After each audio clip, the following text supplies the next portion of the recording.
मी old school ती Gen Z ती city वाली आणि मी देसी तरी इगो तिला जरा भी नाही मनामध्ये खराबी नाही पॅपराझी तिच्या मागे डेली क्रेझी तरी वाय सो शाय सुंदरी तुझं नाव काय आहे तुझं गाव काय आहे ग अरे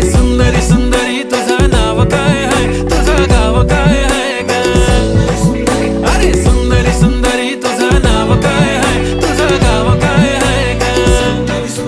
ती ओजी एकदम फाईन आहे आणि थोडीशी डिवाइन आहे कशी लाजते बघून आयना आणि चेहऱ्यावरती शाईन आहे खानदानी ग्रॅटिट्यूड ॲटिट्यूड पुरा एशियाना चौथं किलं स्टाईल केलं तिच्या समोर फिक्क गोल्ड आहे बोलायला पक्की बोल्ड आहे खरंच खूपच सुंदर आहे